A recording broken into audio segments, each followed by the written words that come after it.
अस्सलाम वालेकुम व्यूअर्स, उम्मीद करता हूँ कि आप सब लोग खैरियत से होंगे। आज हम एक टॉपिक पे बात करने जा रहे हैं, वो है कि ब्रायलर का गोश्त इंसानी सेहत के लिए ख़तरनाक है या नहीं।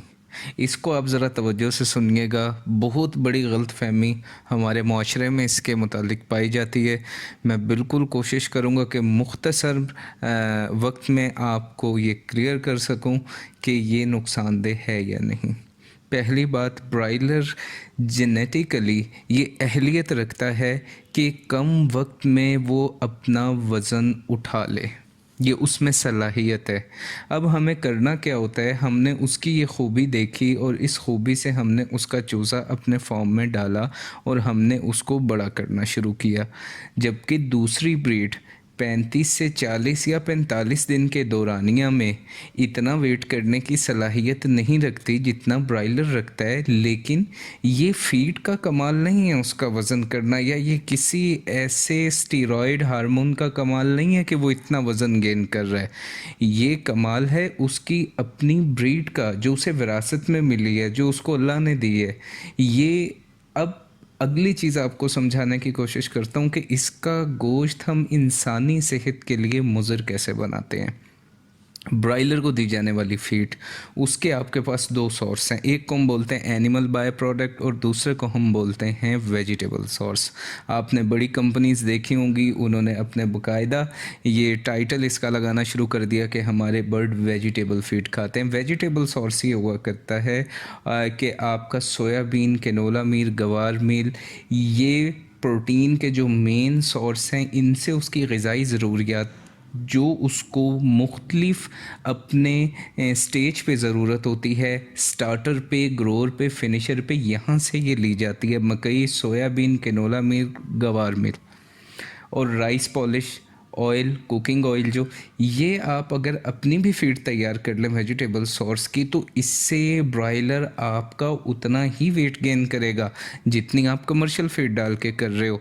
इसका गोश्त जो हम जहर बनाते हैं, वो किस तरह बनाते हैं जो इंसानी सेहत के लिए मुज़िर है, जिसको आपकी दुनिया बैन कर चुकी है, जो इस ना सिर्फ ब्रायलर के लिए चीज़ नुकसानदेह, बल्कि अगर आप देसी या कोई भी ब्रीड डाल लो, आप उसके गोश्त को भी इसी तरह जो है वो इंसानी सेहत के लिए मुज़िर बना दे। तो वो क्या चीज़ है उसको समझें। हमारी एनिमल बाय प्रोडक्ट या पोल्ट्री बाय प्रोडक्ट जब हम यूज़ करते हैं, तो हम उसमें साल्मोनेला के थ्रेट को मिनिमाइज़ करने के लिए एंटीबायोटिक यूज़ करते हैं। हमारी कंपनीज़ जो हैं उसमें एंटीबायोटिक फीड में दिया करती हैं। अब वो मुसलसल खाने से, वो एंटीबायोटिक मुसलसल खाने से, या तो उसका ऐसा हुआ करे कि उसके जो 7 या 8 दिन या जो भी उस एंटीबायोटिक का विड्रॉल पीरियड है, जो कंपनीज़ बनाती हैं वो बताती हैं कि आप 7-8 दिन पहले इसको बंद कर दें जब आपने इसको गोश्त के लिए इस्तेमाल करना हो, ताकि इसका इखराज जिस्म से हो जाए। ये इंसानी सेहत के लिए मुज़र साबित हो सकता है। उसका हल तो हमारे पास है कि हमने अपनी वेजिटेबल फीड बना ली, उसमें हमने एंटीबायोटिक नहीं डाली, कॉक्सीडायोस्टेट्स नहीं डाले, हमने नेचुरली उसके अंदर जो है ये सारी रेमेडीज़ अपनी पूरी कर ली। हम ये कर सकते हैं हमारे हाथ में। दूसरा, हमारा जो 4th जनरेशन साइंसदान फार्मर है, वो क्या करता है, वो बहुत ही ज़्यादा इल्म रखने की वजह से जब ब्रायलर का चूज़ा उसके पास आता है, तो वो उसे एंटीबायोटिक पिलाना शुरू करता है कि मेरे बर्ड को बीमारी ना आए। ये उसकी अपनी एक सोच है। तो वो एंटीबायोटिक कोई भी हो सकती है जो वो पिलाता है, वो टाइलोसिन भी हो सकती है, वो एंड्रोफ्लॉक्सासिन भी हो सकती है, जो भी वो पिलाता है, वो फ्लोरोफेनिकॉल भी हो सकती है, जो जिसके पास गत्ता संभाल के रखा हुआ है जिसने डिब्बे का, वो अपने फ्लॉक को ये पिलाता है। जबकि ये कोशिश नहीं करता कि मैं वो मैनेजमेंट सीख लूँ कि जिससे मुझे ये एंटीबायोटिक अपने बर्ड को देनी ना पड़े, मैं वैक्सीन दिया करूँ और मैं अपनी मैनेजमेंट के ज़रिए अपने बर्ड की बीमारियाँ कंट्रोल कर लिया करूँ।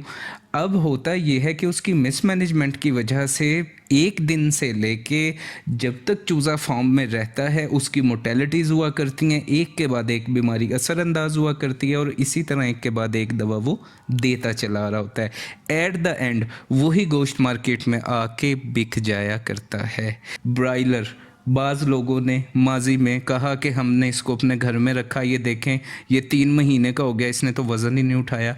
तो मेरे भाई थोड़ी सी अगर आप अपनी अकल इस्तेमाल करो, उसमें अहलियत है वज़न उठाने की, लेकिन उस वज़न को देने के लिए हमें उसे मुख्तलिफ स्टेज पे प्रोटीन देनी पड़ती है। आप ब्रायलर फ्री रेंज भी पाल सकते हो।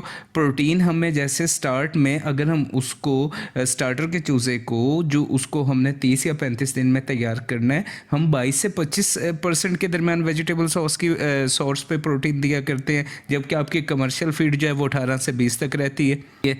और हम वेजिटेबल सॉस 22 से 25% देते हैं, इसीलिए हमारा FCR जो होता है वो कमर्शियल फीड उसको पकड़ ही नहीं सकती वेजिटेबल सोर्स पे जब आप देते हैं। फिर इसी तरह उसकी ये प्रोटीन लेवल कम होता है अपनी स्टे। तो ये पूरा एक मैकेनिज़्म है फीड का, इस पे ब्रायलर तैयार होता है।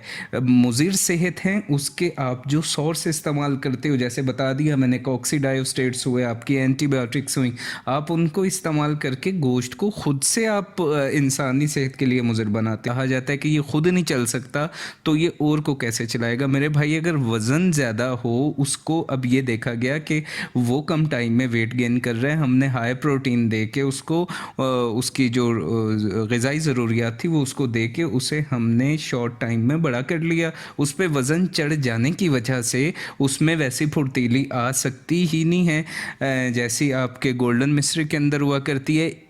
कि ये जेनेटिकली और अहलियत रखती है, ये आपका ब्रायलर जेनेटिकली और अहलियत रखता है। तो इंसानी ज़रूरत के गोश्त को पूरा करने के लिए ये ब्रीड आपकी इस पे एक्सरसाइज हुई होती चली आ रही हैं, इसकी मज़ीद ब्रीड्स इसकी उस पर काम हो रहा है, मुतारिफ़ होती चली आ रही हैं। तो ये शॉर्ट टाइम के अंदर गोश्त तैयार हो जाता है आपका 35 से 40 दिन मैक्सिमम। और अगर आपकी मैनेजमेंट अच्छी हो, कंट्रोल शेड में कर रहे हो, आप इसको हाई प्रो डाइट देते हो, इसकी प्रॉपर वेजिटेबल सोर्स पे इसे मैनेज करते हो, तो ये आपका टाइम पीरियड 4 से 5 दिन कम भी हो सकता है।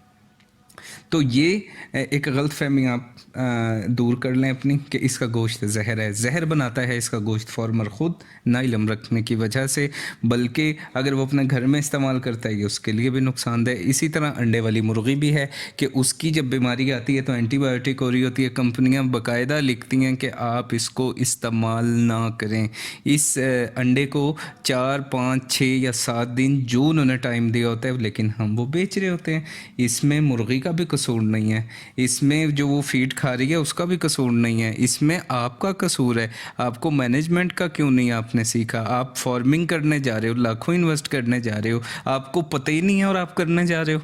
और जब आपको पता भी नहीं है और आप जिससे इल्म ले रहे हो उसको भी पता नहीं है, यानी कि एक फार्मर दूसरे से शेयर कर रहा होता है अपना एक्सपीरियंस कि मैंने माजी में यूँ किया था तो यूँ हो गया था, तो वो नहीं भी होता, हो भी जाता है। लेकिन आप अगर फार्मिंग करना चाह रहे हो, आप वेजिटेबल सोर्स पे अपना ब्रायलर तैयार करो। मुर्गी पालते हो वेजिटेबल सोर्स पे, उसको आप अपनी डाइट तैयार करके उसको दो, तो आपका ये ना सिर्फ एक मुआश का अच्छा ज़रिया होगा बल्कि इंसानी खिदमत से अल्लाह भी आपको अजर देगा। वो एंटीबायोटिक्स दवाएं डालने से पहले ये सोच लिया करो कि अगर मेरे बच्चे ने ये खाया उसके लिए तो जो दूसरों के बच्चे हैं यार वो भी तो हमारे बच्चे हैं। तो मैंने इसमें कोशिश की है आप हजरात को ये बताने की कि हम अपने अंडे को, अपने गोश्त को जो जहरीला बनाते हैं हमारे हाथ में है। हम नियत करें आज से कि हम वेजिटेबल सोर्स फीड तैयार करते हैं अगर, या हम बीमारी की सूरत में कोई एंटीबायोटिक पानी में इस्तेमाल करते हैं, तो हम इस चीज़ का बिल्कुल ख्याल करेंगे कि उसका विड्रॉल टाइम कितना है, वो पूरा कराने के बाद हम अपना गोश्त अंडा मार्केट में बेचेंगे। नीयत पे सारे फ़ैसले होते हैं।